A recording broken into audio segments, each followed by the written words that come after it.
మరో breaking news. తన ఓటమిపై అనుమానాలు ఉన్నాయంటూ ఒంగోలు ఎమ్మెల్యే అభ్యర్థి బాలినేని శ్రీనివాసరెడ్డి ఈసీకి ఫిర్యాదు చేసిన నేపథ్యంలో ఇవాళ నుంచి ఈవీఎంల రీవెరిఫికేషన్ జరగనుంది.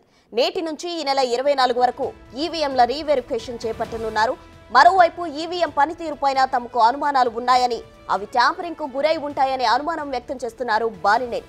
ఈ మేరకు జూన్ 10వ తేదీన బాలినేని ఎన్నికల సంఘానికి ఫిర్యాదు చేశారు.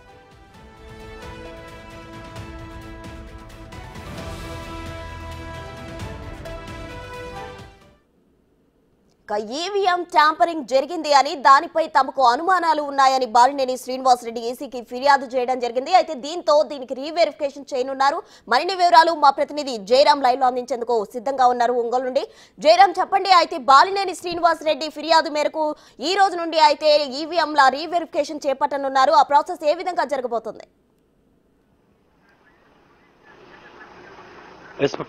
ప్రస్తుతం మనం ఒంగోలులోని ఈవీఎంల గోడౌన్ దగ్గర ఉన్నాం. మరికొద్ది సేపట్లో ఈ ఒంగోలు నియోజకవర్గంలో ఈవీఎంస్ల వెరిఫికేషన్ స్టార్ట్ అయిపోతుంది. ప్రస్తుతం మనం చూడొచ్చు ఇక్కడ బోర్డు కూడా, election commission of India checking and verification of the EVMs VVPATs at EVM godown ఒక ఫ్లెక్సీ కూడా ఇక్కడ ఏర్పరిచిన పరిస్థితి కనపడుతుంది.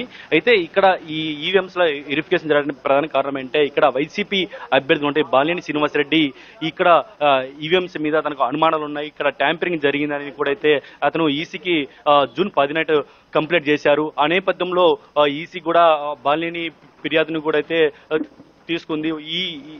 ఈ వెరిఫికేషన్ కు 5,40,000 కూడా అమౌంట్ కూడా అయితే వైసీపీ అభ్యర్థి ఉంటే బాలినేని అయితే అప్పుడే అమౌంట్ కట్టారు. ఈ నేపథ్యంలో కూడా అయితే జూన్ 19 నుంచి ఈ నెల 24 వరకు కూడా రోజు 2 ఈవీఎంస్ చొప్పున అయితే ఈ వెరిఫికేషన్ అయితే స్టార్ట్ కాబోతుంది. అయితే ఒకసారి బాలినేని శ్రీనివాసరెడ్డి అతను అడిగింది రీకౌంటింగ్, నేను అడిగింది ఈవీఎంస్ వెరిఫికేషన్ కాదు కూడా. ఆయన జూలై 10 ఈ నెల 10న ఇటు ఇది హైకోర్టులో రిట్ చేశారు. ప్రస్తుతం కూడా ఈ రోజు హైకోర్టులో ఇచ్చిన రిట్ కూడా ఈ రోజు అయితే తీర్పు రానుంది. అయితే ఇప్పటికైతే దానికి సంబంధించినటువంటి ఎటువంటి అప్డేట్స్ అయితే ఇటు ఈసీకి రాలేదు. అయితే ఇప్పుడు ఈసీ చెప్తున్న లెక్కల ప్రకారం ఏంటంటే రీకౌంటింగ్ ఉండదు, ఈవీఎంస్ వెరిఫికేషన్ మాత్రం ఉంటుందని కూడా చెప్పడం జరిగింది. ఈ యొక్క వెరిఫికేషన్ ఎలా ఉంటుందంటే, అంటే ఎలక్షన్ రోజు పోలింగ్ రోజు ఎలా ఈ డెమో ఉంటుందో మాక్ కౌంటింగ్ సేమ్ ఈ రోజు కూడా అయ్యే ఈవీఎంస్ ను ఒక డమ్మీ పేపర్ పెట్టి ఆయా గుర్తులతో ఆయా అభ్యర్థుల సమక్షంలోనే ఈ యొక్క మాక్ పోలింగ్ ఉంటుందని కూడా అయితే జిల్లా కలెక్టర్ తమీం అన్సరియా మనతో చెప్పడం జరిగింది.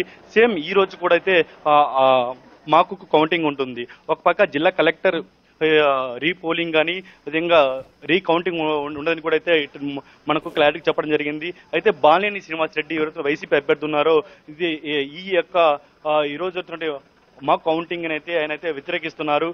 అంటే ఒక ఈవీఎంస్ ట్యాపరింగ్ జరిగినప్పుడు అనుమానం ఉన్నప్పుడు తమకు ఈవీఎంస్ లలో వివిప్యాట్లు లెక్కిస్తేనే తనకు క్లారిటీ ఉంటుంది, అనుమానాలు ఉండవు అని కూడా అయితే ఆయన చెప్పడం జరిగింది.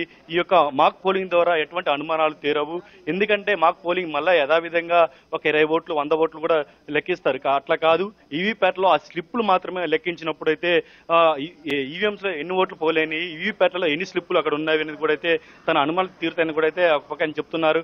అయినా ఈసీకి ఇప్పుడు ఇటు హైకోర్టు నుంచి ఎటువంటి ఆదేశాలు రాకపోవడంతో ఈ రోజు ఈవీఎంసీ వెరిఫికేషన్ అయితే ఇక్కడ జరుగుతుంది. అయితే ఒక పక్క ఈవీఎంసీ వెరిఫికేషన్ ఇక్కడ జరగడంతో రాష్ట్ర వ్యాప్తంగా ఒంగోలు నియోజకవర్గంలో ఏం జరుగుతున్నది కూడా అయితే ఒక సంచలనంగా మారిన పరిస్థితి ఇక్కడ చూస్తున్నాం. Right Jayaram, thank you.